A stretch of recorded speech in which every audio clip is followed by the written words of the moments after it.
Bonjour, voici donc la troisième vidéo pour le cours de production audiovisuelle de première année en MMI. Grand C, le vocabulaire filmique. Je vais vous présenter quelques vocabulaires de base qui vont vous servir durant un des prochains cours qu'on aura ensemble qui traitera de l'analyse filmique. Ça va vous permettre d'appréhender le cinéma, de pouvoir l'analyser, mais également de pouvoir construire un film. Je vous propose donc ces bases un petit peu comme un pack de départ pour pouvoir comprendre un film, analyser un film, mais également créer un film. Pour commencer, premièrement, le plan. Le plan est l'unité de base qui constitue un film. Il n'y a pas réellement de définition officielle. Comme pour d'autres vocabulaires, vous verrez, il y a même certaines définitions qui sont contradictoires. Une des définitions qui est la plus reprise pour définir ce qu'est un plan est la suivante. Portion d'un film impressionné par la caméra entre le début et la fin d'une prise de vue. On appuie sur le bouton REC de la caméra une première fois, ça tourne.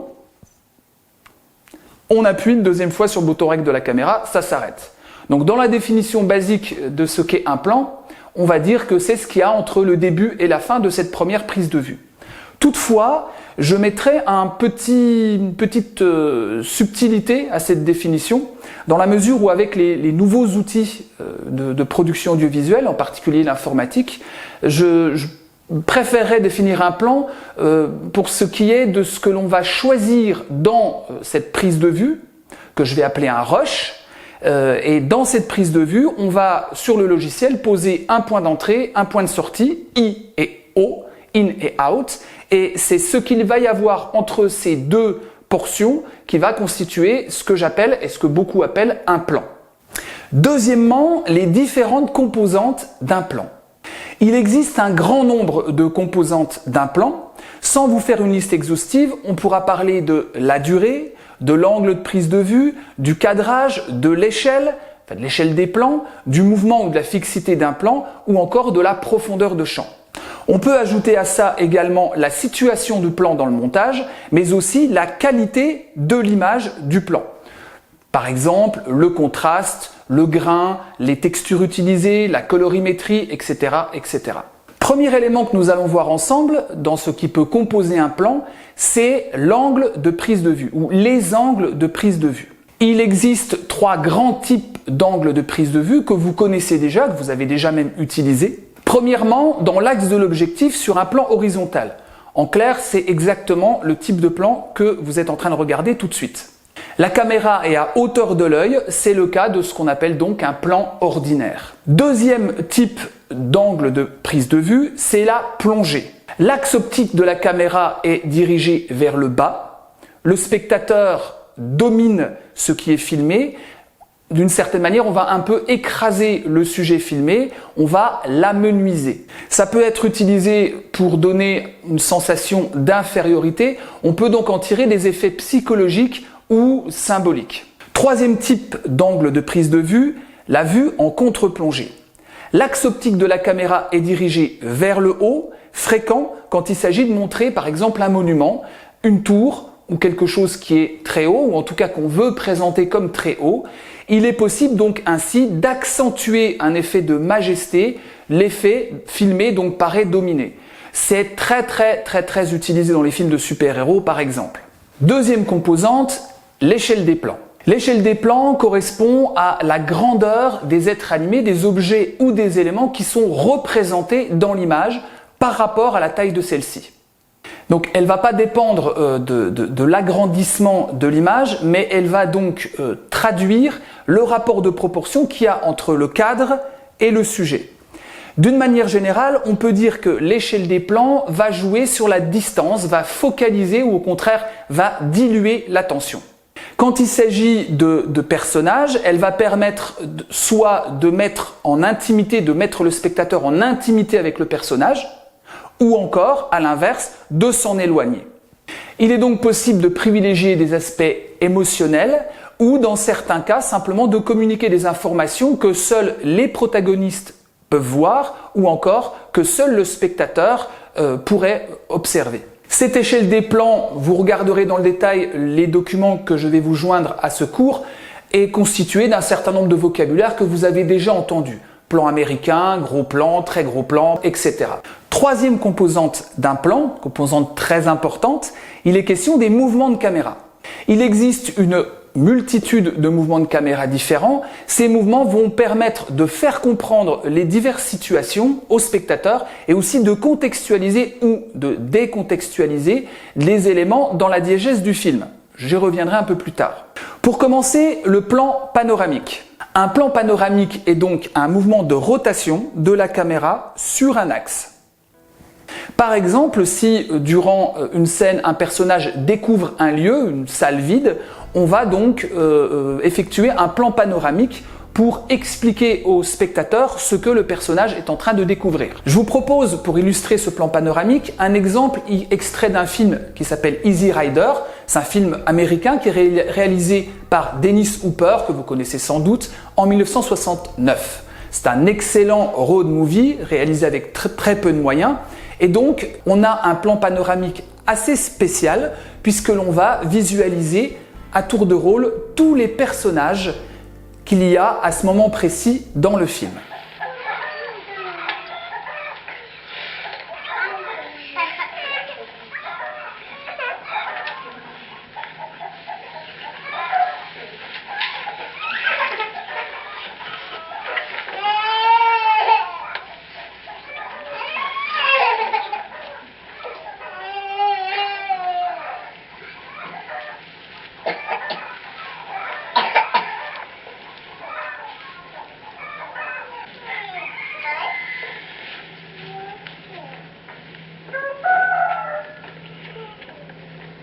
We've planted our seeds.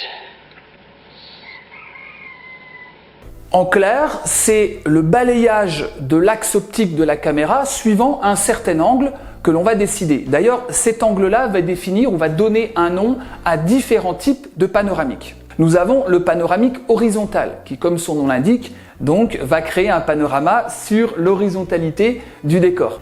Alors, ce panoramique horizontal est très utilisé pour décrire ou faire découvrir aux spectateurs un point de vue assez élevé. Le panoramique vertical, lui, au contraire, vous l'aurez compris, on va par exemple regarder un monument élevé en partant de sa base jusqu'au sommet ou l'inverse. On peut aussi trouver ce qu'on appelle un panoramique oblique. C'est assez courant lorsque on va suivre un objet, par exemple un oiseau qui vole dans le ciel, un avion ou encore une voiture. Il existe aussi ce qu'on appelle le panoramique brisé, auquel cas nous allons sur plusieurs plans différents suivre, décrire un espace, mais en produisant comme ça des cassures dans le mouvement de la caméra. On présente ainsi par exemple tous les recoins d'une pièce.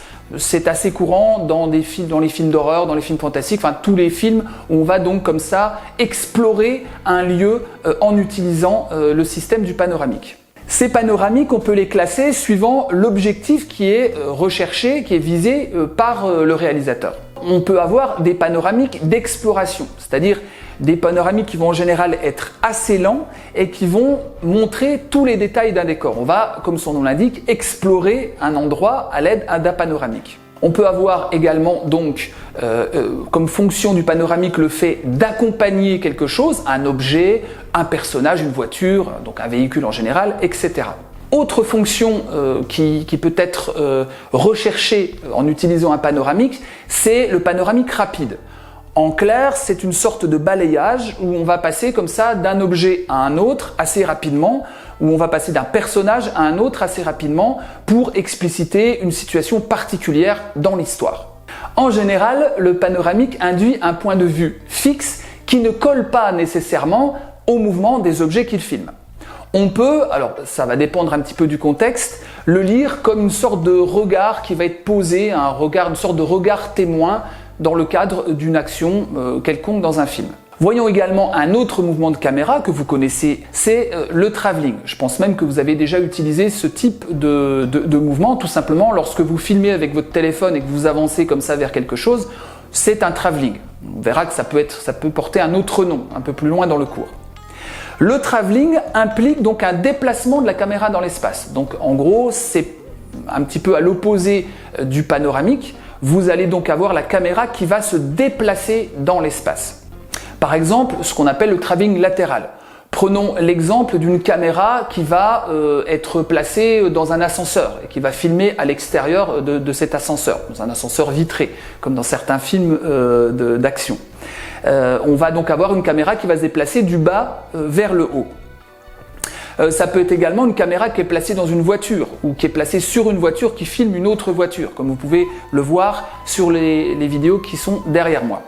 Autre type de travelling, le travelling dans l'axe optique. Donc le travelling dans l'axe optique, c'est donc la caméra qui va être sur quelque chose qui se déplace vers l'avant ou quelque chose qui se déplace vers l'arrière. Par exemple, on peut passer d'un plan d'ensemble à un gros plan.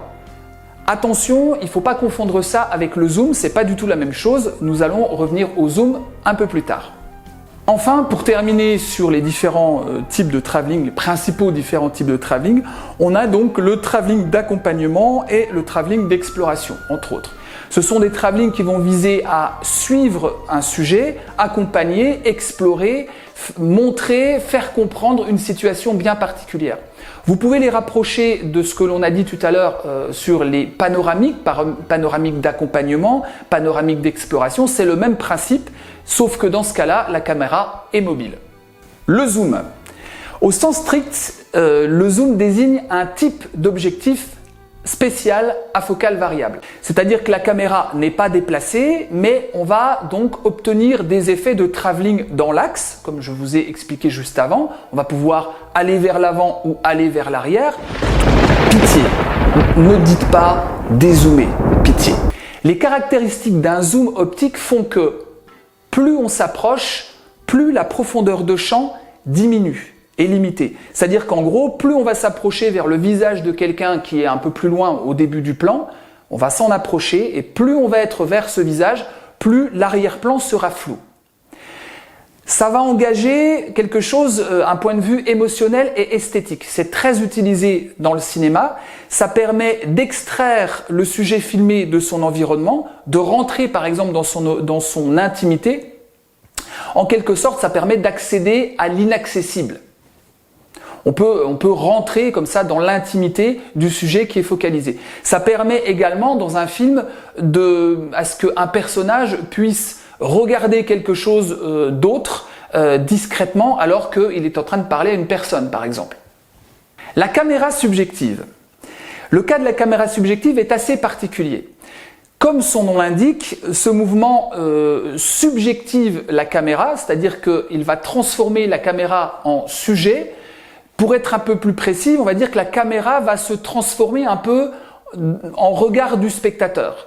C'est très particulier parce que ça a une forte prégnance, c'est très puissant comme système, c'est très utilisé également dans les films d'horreur et ça a un effet fort d'identification. Nous allons nous identifier à cette caméra subjective, on va vraiment avoir l'impression que c'est nous qui sommes en train de vivre l'action. Ils ont découvert les cadavres de 7 gosses de la région. Je viens de me réveiller il y a à peine 2 secondes. Il y a des petits tas de pierres devant notre tente. Je regrette. Je regrette. Oh merde! Quoi que Mike dise maintenant, c'est ma faute. Parce que c'était mon projet. Ce mouvement de caméra implique donc un fort effet psychologique et d'ailleurs c'est, je pourrais presque dire, un effet physiologique dans la mesure où si vous abusez un petit peu de la caméra subjective, vous allez même aller jusqu'à donner la nausée au spectateur. Quatrièmement, je vais vous parler maintenant de la profondeur de champ. La profondeur de champ, c'est la distance sur laquelle la prise de vue est perçue comme nette par l'œil. Celle-ci dépend des caractéristiques optiques de votre objectif. Je n'aborderai pas dans le détail les notions optiques qui sont engagées, en tout cas pas dans le cadre de ce cours. Si ça vous intéresse, vous pourrez cliquer sur le lien dans le cours écrit que je vous ai donné. Toutefois, cette composante du plan a beaucoup d'intérêt puisqu'elle est très couramment utilisée dans le cinéma. Elle permet de faire varier la focalisation du spectateur sans qu'il y ait nécessairement de mouvement de caméra. À noter que cette figure de style esthétique est assez proche du fonctionnement naturel de nos yeux. En effet, dans notre champ visuel n'est net que ce sur quoi nous sommes focalisés. Alors, c'est un peu difficile à concevoir, mais en réalité, nos yeux ne cessent de faire des mouvements très très rapides. Nous allons focaliser assez rapidement sur plusieurs endroits dans notre environnement et c'est ce qui va nous fournir une sorte de carte mentale nette de notre environnement, même si en réalité, eh bien, ce qui nous entoure, si on fixe un endroit en particulier, je fixe par exemple par là-bas, eh bien, si j'essaie de me concentrer sur ce qui est autour sans le regarder, je me rendrai compte qu'en fait, il n'y a que l'endroit où je regarde qui est net. En son temps, Léonard de Vinci, qui a assez largement travaillé sur l'optique, avait développé une technique picturale qu'il a appelée à l'époque le sfumato. Le sfumato lui permettait, dans une même toile, de donner une impression de différents plans, ce qui faisait que, par exemple, dans le cas de Mona Lisa, on voit très nettement Mona Lisa, mais si on observe l'arrière-plan de ce tableau, on se rend compte qu'il y a un effet de flou qui s'apparente assez largement à ce qu'aujourd'hui on pourrait appeler une profondeur de champ. Attention de ne pas faire d'anachronisme, évidemment, on ne peut pas parler de profondeur de champ cinématographique en parlant d'étoiles de Léonard de Vinci, bien sûr. Voici un autre exemple de travail sur la profondeur de champ. C'est un photogramme issu du film Lost Highway de David Lynch. Autre exemple, ce photogramme du film Citizen Kane d'Orson Welles. Orson Welles qui avait une caractéristique très spécifique qui était de faire en sorte que tous ses plans soient nets au premier plan jusqu'à l'arrière-plan dans les prises de vue, ce qui parfois donc lui demandait d'utiliser plusieurs prises de vue qu'il allait superposer. Dans cet exemple, vous voyez que le personnage en premier plan est net et que l'extrême arrière-plan est net également. Cinquièmement, les points de vue. Mouvement de caméra, profondeur de champ, échelle des plans, cadrage, etc. produisent ensemble ce que l'on peut appeler un point de vue. Ce point de vue est ce que le réalisateur veut nous montrer. Cette suite de plans qui est construite place le spectateur plus ou moins en position subjective et ça va produire une sorte de ressenti. Pour illustrer la notion de point de vue, je vous propose un extrait d'un film qui s'appelle Le crime de Monsieur Lange, qui date de 1936 et qui est du réalisateur Jean Renoir. Je vous laisse regarder.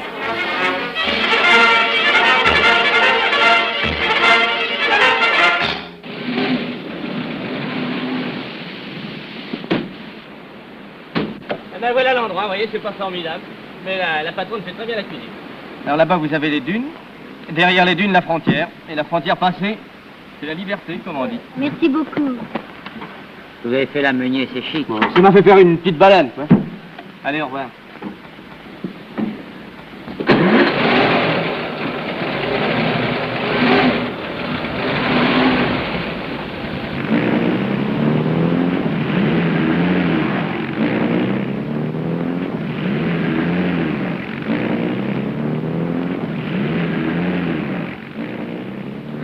Monsieur, nous voudrions une chambre tout de suite, nous devons partir très tôt demain matin. Dans l'exemple proposé, il est intéressant d'observer la succession de points de vue très particuliers qui sont donnés au spectateur. C'est une suite de plans fixes, mais qui sont soit descriptifs, c'est-à-dire qui vont contextualiser la scène pour le spectateur, soit vont intégrer le spectateur comme un personnage à l'intérieur de la scène. Le dernier plan de cet extrait, la fermeture de porte, laisse le spectateur à l'extérieur comme s'il n'était pas invité.